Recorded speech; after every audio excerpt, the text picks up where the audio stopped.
Y nos encontramos con Miriam Bregman. ¿Cómo estás, Miriam? ¿Qué tal? Buenas tardes. Bueno, hoy un día agotador. Estuviste en la Embajada de Brasil. Obviamente, bueno, Bolsonaro, yo no entiendo todavía qué es lo que pasa en Brasil con esta elección. Sí, la verdad es que el mundo lo está mirando asombrado, en Argentina también. Estuve en Brasil, estuve en la primera marcha de mujeres contra Bolsonaro el 29 de septiembre. Hoy hicimos un acto en la embajada y mi compañero Nicolás del Caño está allá. Recién estábamos intercambiando mensajes, está participando con nuestros compañeros militantes allá del MRT. En Brasil, nuestro partido hermano, están participando en este momento. En San Pablo todavía continúa la movilización, pero sí, la verdad que es un fenómeno que llama la atención, un personaje de ultraderecha, racista, misógino, homofóbico. Creo que reúne todas las características que uno podría decir negativas en un personaje político, las reúne él. Pero bueno, creo que es muy interesante pensar cómo puede surgir una figura así, y más que todo en Argentina, ¿no? Sabemos que lo que pasa en Brasil nos impacta directamente. Tal cual. No solo económicamente, que es obvio que Argentina está muy, muy ligada económicamente al destino económico de Brasil, sino también políticamente. Yo creo que Macri lo leyó rápidamente, hoy lo planteaba en el acto de la embajada, Macri lo leyó rápidamente. ¿Por qué decís eso? Porque fíjate que fue, creo que el primero que saluda a Temer después del golpe institucional contra Dilma Rousseff es Mauricio Macri. Yo en ese momento era diputada nacional, recuerdo haberlo planteado en el Congreso y pedido un repudio, y ahora, bueno, ya habló con Bolsonaro. Creo que ve, no porque sea lo mismo, ¿no?, pero sí porque ve que un líder de ultraderecha en la región deja a todo el pueblo trabajador en peores condiciones para lo que él quiere, que es aplicar un plan de ajuste. El presupuesto que se va a tratar esta semana implica un ajuste enorme contra las condiciones de vida de todos y de todas. Entonces me parece que lo que Macri ve es que se fortalece su política del FMI, la que está negociando con los gobernadores peronistas y demás, como que se ve más fuerte con eso que si Bolsonaro fuera contundentemente derrotado. Pero creo que lo más interesante no es lo electoral. Si lo miramos de lo electoral, ya está bastante jugadas las fichas, ¿no? No, sí está re claro que ya es una elección absolutamente ganada. Sí. Pero justo me hablabas del presidente y del llamado a Bolsonaro, pero la realidad es que dista bastante Macri de Bolsonaro en personalidades, diríamos, o en posturas políticas. No me refiero para la acción política, en posturas de políticos, si se quiere. Ahora, Macri volvió a atacar con la reforma laboral. ¿Vos decís que eso tiene que ver justamente también con esta elección o con Bolsonaro, que se tiene mucho en la región? Mira, yo creo que hay políticas que no las inventan. Chile, por ejemplo. Sí, que no las inventan acá. La reforma laboral, no casualmente, aparece en todos los países de la región junta. La reforma jubilatoria, Nicaragua, veíamos desde Nicaragua, Turquía, Argentina, todo el mundo con una reforma jubilatoria. ¿Es casualidad? ¿Se hablaron los presidentes o las manda el Fondo Monetario? La manda Estados Unidos, todos juntos. Entonces hay políticas que son políticas que surgen de los organismos financieros internacionales y que después se tratan de aplicar en la región. Pero por eso te decía, me parece que la enseñanza que deja Bolsonaro es que a la derecha se le enfrenta. Que se los enfrenta, porque vos pensás la situación de Brasil. En Brasil la destituyeron a Dilma, sí. No hubo una gran lucha seria, no. El PT es un partido enorme. Bueno, recordemos que Brasil quedó también bastante temeroso con el tema del presidente anterior. O sea, el presidente lanzó directamente todas las fuerzas a la calle. Acordate lo que pasaba en las favelas, por ejemplo. No, y estuve ahora y recorrí Río, la verdad, con mis compañeros. La situación que se está viviendo social es terrible, además aumentó muchísimo la pobreza, entonces la situación social realmente es explosiva. Lo que se ve, la militarización de la ciudad. Recordá que Mariel Franco, militante del PSOL, de un partido de izquierda de Brasil, la asesinaron por denunciar centralmente la militarización de Río. Pero lo que te quería señalar es que me parece que hay que pensar estos procesos, porque ante un hecho terrible como fue el golpe institucional contra Dilma, que era claro cuál era el objetivo del golpe. El objetivo del golpe era aumentar la injerencia imperialista en el país, aumentar el ataque a las organizaciones de masas, de quita de derechos, y el PT no tuvo una reacción en las calles, dirige poderosísimas centrales sindicales, sindicatos, no hubo respuesta. Luego de eso lo encarcelan a Lula. Tampoco. Entonces, todas esas peleas no dadas es lo que envalentonó a la derecha y aprovechó ese ascenso Bolsonaro. Bolsonaro hace 20 años que es diputado, es decir, no es una figura nueva. Supo aprovechar un contexto con un discurso obviamente muy demagógico, prometiendo solucionar todos los problemas a los tiros, a las balas, pero lo que hay que pensar de fondo, cuáles son esas peleas no dadas que hicieron que pueda surgir. Él es hijo del golpe, claramente. Y eso no es lo que ocurre en la Argentina, porque acá exactamente lo contrario, acá la gente sale a la calle. Acá la gente sale a la calle. El problema es que la Argentina es un país más movilizado que Brasil. Eso es, allá todos me lo decían, bueno, siempre vemos Argentina, ni una menos, las mujeres, obviamente. Argentina es un país muy movilizado, pero creo que la movilización en sí misma tiene un límite, que es el límite de la potencia. Hoy lo vimos, hoy tendríamos que haber estado todos en la puerta de la Embajada de Brasil, hoy tendría que haber sido una movida en América Latina. Y el sindicalismo llamó a Luján. Entonces, hay un problema en dónde se pone la energía, de dónde se pone la fuerza. Pero ¿vos no te parece que el llamado del sindicalismo, por ejemplo, es mucho más importante en este caso y urgente, si se quiere, que ir a la Embajada de Brasil? Siendo abogada del diablo, te lo pregunto. No me parece para nada, primero porque hay un problema específico con todas las mujeres. Vos fijate la foto, no tienen mujeres puestas adelante, mirá toda la foto de hoy. Hay una sola, encontré entre un montón de hombres, y eso es porque en el contexto que se está viviendo en la Argentina, no solo por lo del aborto, por el ataque que tuvimos estos días a la educación sexual integral, algo que cuando discutíamos el aborto nos decían hay que discutir educación sexual.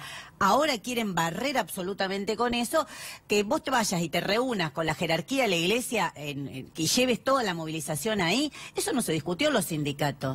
¿Vos te parece que si vos discutías en los sindicatos, miren, está avanzando la ultraderecha en Brasil, tenemos que ver cómo la frenamos, la votación de los gremios, de las mujeres de los gremios, de los varones que nos vienen acompañando en nuestra pelea hubiese sido vayamos a Luján?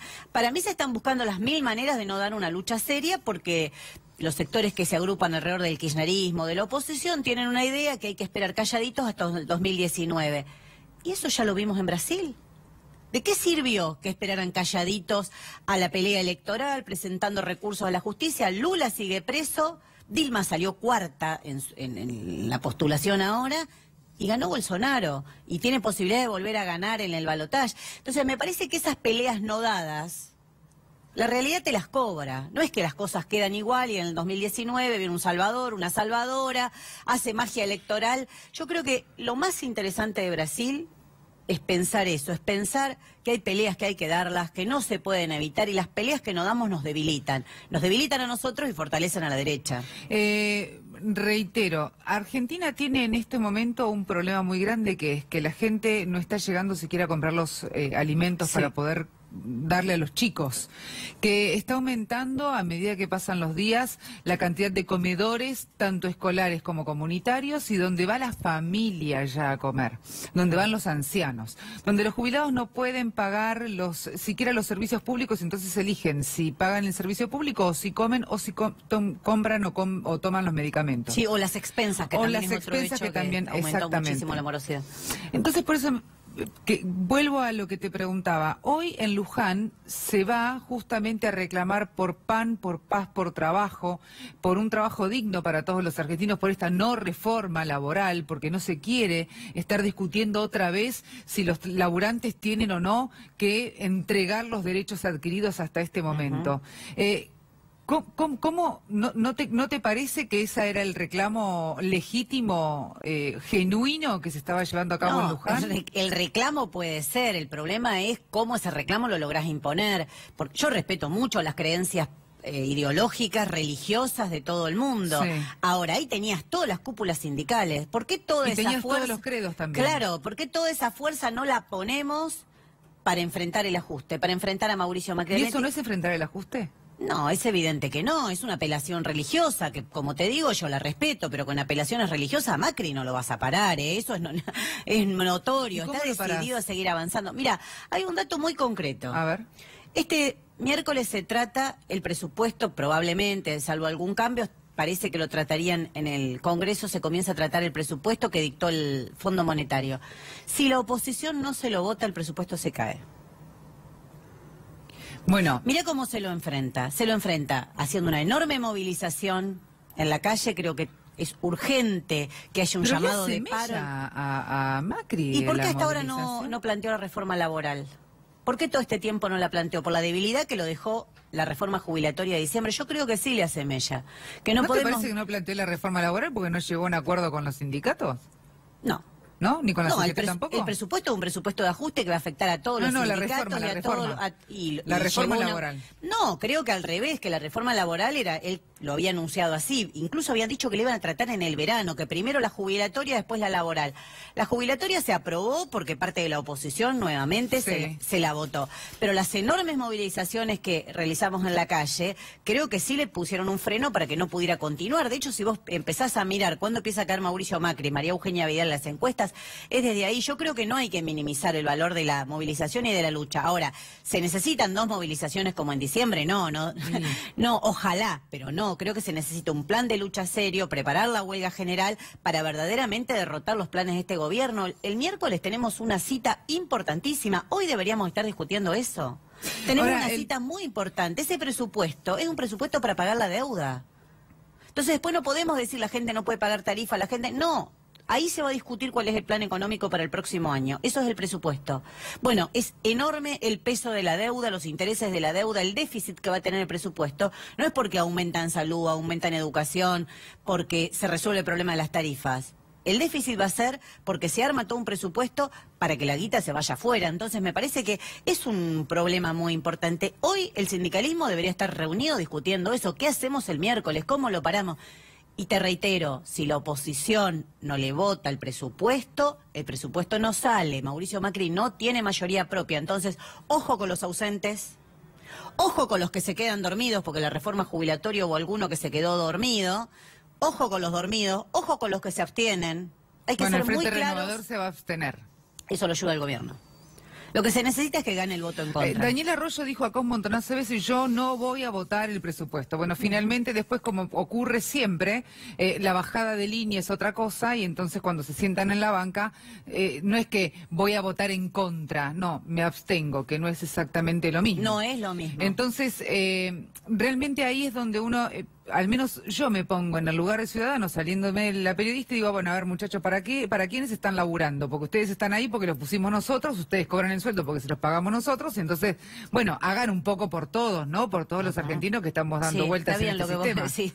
Porque es terrible, porque se hicieron elegir como opositores. Claro. Hay un primer engaño de los que se hicieron elegir como oficialistas, la lista de Cambiemos, que jamás dijeron que iban a hacer esto. No dijeron, vamos a llevar el país al FMI, vamos a hacer la reforma jubilatoria. Las elecciones fueron en octubre y a los 2 meses estaban planteando una reforma jubilatoria que no habían mencionado en el Congreso. No, ni la jubilatoria, ni la previsional, ni la laboral. Ese es un primer gran engaño. Pero hay otro engaño terrible, que es que la gente los votó opositores.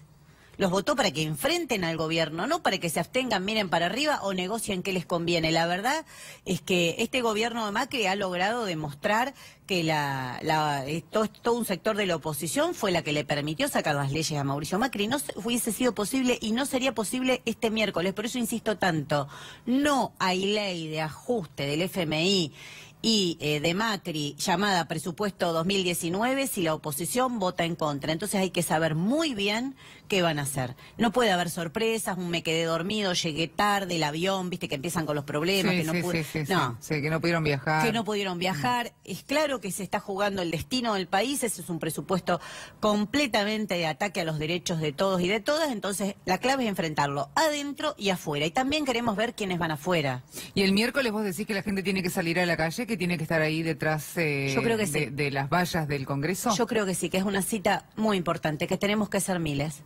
Que hay que aprovechar estos 2-3 días para discutirlo en las facultades, en los colegios, en los lugares de trabajo. Y salir todos. Y que tenemos que estar todos, porque hay que dar una señal muy clara de que se rechaza ese presupuesto. Son momentos decisivos. Es muy grave lo que está pasando. Vos mencionabas la situación de los jubilados, de todo. Los discapacitados, hace un ratito lo Sí, aquí, terrible.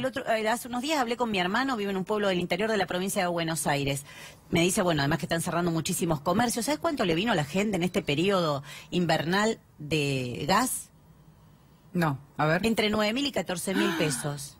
Imposible de pagar. Imposible de pagar. Un empleado municipal, que es en general el trabajo que se tiene los municipios en el interior. En el interior gana 10.000, 12.000 pesos con suerte. Entonces, esa es la situación de la Argentina. ¿Cómo yo me voy a compadecer de que no les da, que no me puedo pelear ahora, de que tengo que ver el armado? Basta de rosca. ¿Qué te Priorizan pareció? la rosca. ¿Lo escuchaste a Macri después del cierre del coloquio de IDEA? Sí, dijo una idea muy original. La reforma laboral. Siempre salen para el mismo lado. Sí, Bueno, pero eso lo hablaron con los empresarios, Miriam. sí, increíble. Y los empresarios también. Creo que si podemos agarrar los diarios desde el año 90 hasta acá y siempre van a decir cada 1 o 2 años que se necesita una reforma laboral. Se han hecho muchísimas, los derechos que se pierden nunca se recuperan, nunca más se recuperaron las leyes previas al menemismo, a la dictadura. Y te agrego un dato, antes de la dictadura la pobreza era del 4%, Sí. Hoy estamos en el 30%. ¿Y por qué la tenemos que naturalizar? ¿Dónde está dicho que se tiene que naturalizar? ¿Por qué no es un escándalo que un país que tenía un 4% de pobreza hoy tenga el 30%? Y con suerte viene algún gobierno que la baja al 25%. ¿De qué estamos hablando? Es terrible, pero todo se naturaliza y te hablan como casi que vos los tenés que entender a ellos, vos tenés que comprender que bueno, que la oposición, como si las víctimas fuesen ellos. Ellos no son las víctimas, ellos ganan, los diputados, los senadores ganan salarios de más de 150.000 pesos, no son víctimas de nada, ellos siempre quedan parados. Entonces es muy importante que la gente esté el miércoles en la calle. No podemos confiar en que con un poquito de rosca esto se para. No se para así. Vuelvo a insistir, mirá lo de Brasil. Las peleas no dadas hicieron surgir un Bolsonaro. Entonces creo que es hora de que estemos alerta y que empecemos a pensar un poco que hay cosas que no se puede hacer como el avestruz, ¿viste? Que escondés la cabeza, no Sí. miro, no. Sí, eso o no levantás, existe. o levantás la alfombra y pones la basura Sí. abajo. ¿Hay hora el miércoles de concentración o algo por el estilo? ¿Se está armando una concentración, movilización, algo de eso? Sí, ¿De izquierda? creo, no recuerdo ahora bien el Ajá. horario, pero supongo que será 11 de la mañana aproximadamente, que es el horario en que comienza la sesión, que se empieza a convocar en ese horario. Bien. Por eso y ahí miremos todos, quiénes van afuera y quiénes están adentro, porque después que no lloren, que Macri es malo, no se lo enfrenta a Macri hablando, ¿eh? Miriam, muchísimas gracias, ¿eh? Gracias. Un placer como siempre. Gracias.